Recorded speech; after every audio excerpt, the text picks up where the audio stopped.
per leggere un libro, figuratevi voi, leggerli tutti e 300 minuti.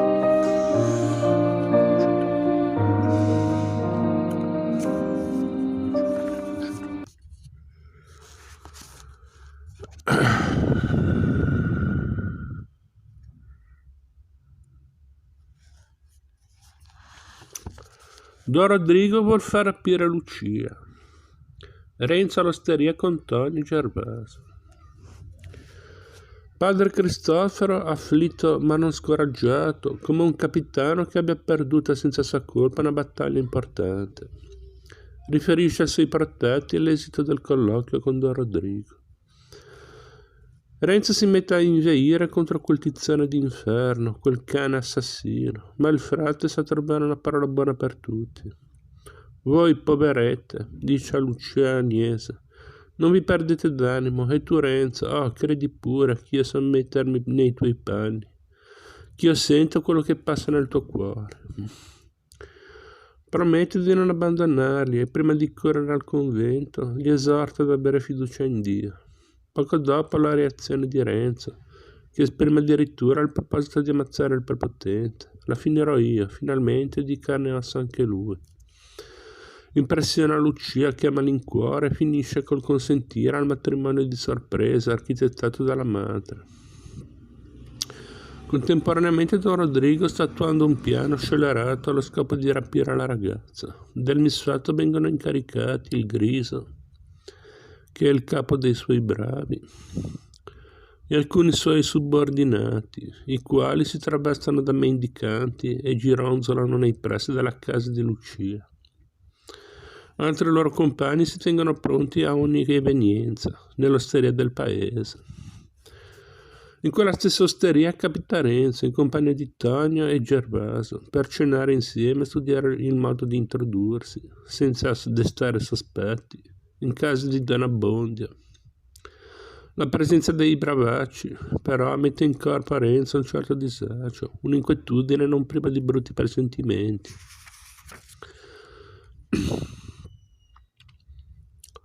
La cena non fu molto allegra. I due convitati avrebbero voluto godersela con tutto il loro comodo.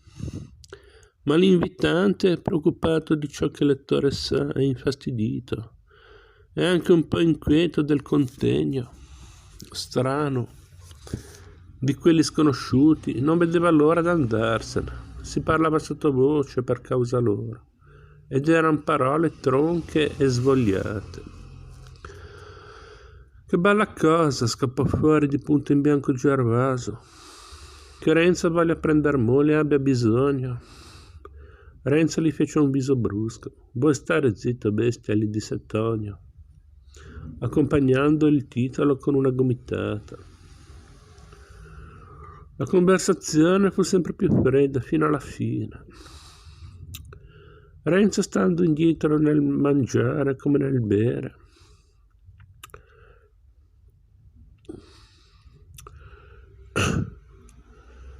attese a mescere ai due testimoni con discrezione, in maniera di dar loro un po' di brio, senza farli uscire di cervello. Sparecchiato, pagato il conto da colui che aveva fatto menguasto, dovettero tutti e tre passare nuovamente davanti a quelle facce, le quali tutte si voltarono a Renzo come quando era entrato. Questo fatti che ebbe pochi passi fuori dall'osteria, si voltò indietro e vide che i due che aveva lasciati seduti in cucina lo seguitavano. Si fermò allora coi suoi compagni, come se dicesse: vediamo cosa vogliono da me costoro. Ma i due, quando si accorsero d'essere osservati, si fermarono anch'essi, si parlarono sottovoce e tornarono indietro. Se Renzo fosse stato tanto vicino da sentire le loro parole, gli sarebbero parse molto strane. Sarebbe però un bel onore, senza contare la mancia, diceva uno dei malandrini, se tornando al palazzo potessimo raccontare di avergli spiannate le costole in fretta, e così da noi, senza che il signor Griso fosse qui a regolare. I proverbi non sbagliano mai. Grande, grosso e abbellinato. E questo era il negozio principale, rispondeva l'altro. Ecco, se ha visto di qualche cosa, si ferma a guardarci. Se fosse più tardi, torniamo indietro per non dar sospetto. Vedi che viene gente da tutte le parti, lasciamoli andare tutti a pollaio. C'era infatti quel brulichio, quel ronzio che si sente in un villaggio sulla sera e che dopo pochi momenti dà luogo alla quiete solenne della notte. Le donne venivano dal campo portandosi in collo i bambini e tenendo per la mano i ragazzi più grandicelli, ai quali facevano dire le devozioni della sera. Venivano gli uomini con le banghe e con le zappe sulle spalle. All'aprirsi degli usci si vedevano luccicare qua e là i fuochi accesi per le povere cene. Si sentiva nella strada barattare i saluti e qualche parola sulla scarsità della raccolta e sulla miseria dell'annata. E più delle parole si sentivano i tocchi misurati e sonori della campana che annunziava il finire del giorno. Quando Renzo vide che i due indiscreti si erano ritirati, continuò per la sua strada, nelle tenebre crescenti. Tanto sottovoce, ora un ricordo, ora un altro, ora l'uno, ora l'altro fratello. Arrivarono alla casetta di Lucia che era già notte. Tra il primo pensiero d'un'impresa terribile e l'esecuzione di essa, ha detto un barbaro che non era privo di ingegno. L'intervallo è un sogno pieno di fantasmi e di paura. Lucia era da molte ore nell'angoscia d'un tal sogno. E Agnese medesima, l'autrice del consiglio, stava sopra pensiero e trovava a stento parole per rincuorare la figlia. Ma al momento di destarsi, al momento cioè di dar principio all'opera, l'animo si trova tutto trasformato, al terrore e al coraggio che vi contrastavano. Succede un altro terrore e un altro coraggio. L'impresa si affaccia alla mente come una nuova apparizione. Ciò che prima spaventava di più sembra talvolta divenuto agevole tutto a un tratto. Talvolta compare grande l'ostacolo a cui si era appena badato. L'immaginazione dà indietro sgomentata, le membra par che ricusino d'ubbidire, e il cuore manca alle promesse che aveva fatte con più sicurezza. Al picchiare sommesso di Renzo, Lucia fu assalita da tanto terrore che risolvette in quel momento di soffrire ogni cosa, di star sempre divisa da lui, piuttosto che eseguire quella risoluzione. Ma quando si fu fatto vedere ed ebbe detto «Son qui, andiamo», quando tutti si mostrarono pronti ad avviarsi senza esitazione come cosa stabilita e irrevocabile,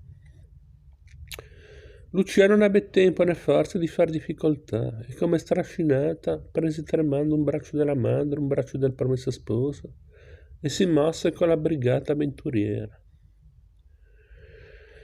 Zitti nelle tenebre a passo misurato uscirono dalla casetta e prese la strada fuori del paese.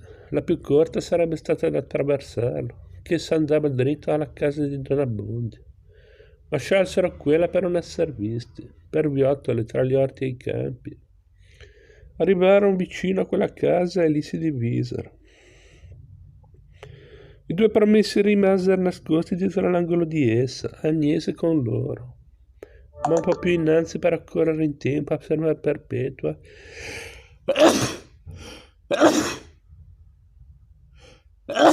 Scusate, un raffreddore di merda.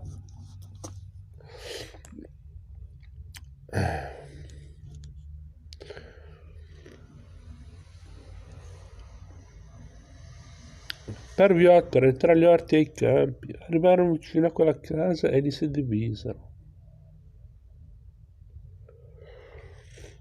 I due promessi rimasero nascosti dietro l'angolo di essa, Agnese con loro, ma un po' più innanzi, per correre in tempo a fermare Perpetua e impadronirsela. Tonio con lo scempiato di Gervaso, che non sapeva far nulla da sé, e senza il quale non si poteva far nulla, s'affacciarono brevemente alla porta. Bravamente alla porta e picchiarono. «Chi è a quest'ora?» gridò una voce dalla finestra, che s'aprì in quel momento. Era la voce di Perpetua. «Ammalati non ce n'è, ch'io sappia. È forse accaduta qualche disgrazia?» «Son io», rispose Tonio, «con mio fratello, che abbiamo bisogno di parlare al signor curato». «È ora da cristiani questa», disse bruscamente Perpetua. «Che discrezione, tornate domani. Sentite, tornerò o non tornerò. Ho riscosso non so che danari e veniva a saldar quel debituccio che sapete. Aveva qui 25 belle berlinghe nuove, ma se non si può, pazienza. Questi so come spenderli e tornerò quando ne abbia messi insieme degli altri». Aspettate, voi torno, ma perché venire a quest'ora? Li ho ricevuti anch'io poco fa e ho pensato, come vi dico, che se li tengo a dormire con me non so di che parere sarò domattina. Però se l'ora non vi piace non so che dire, per me sono qui e se non mi volete me ne vo. No, aspettate un momento, torno con la risposta. Così dicendo richiuse la finestra. A questo punto Agnese si staccò dai promessi e detta sottovoce a Lucia: «Coraggio, è un momento, è come farsi cavar un dente».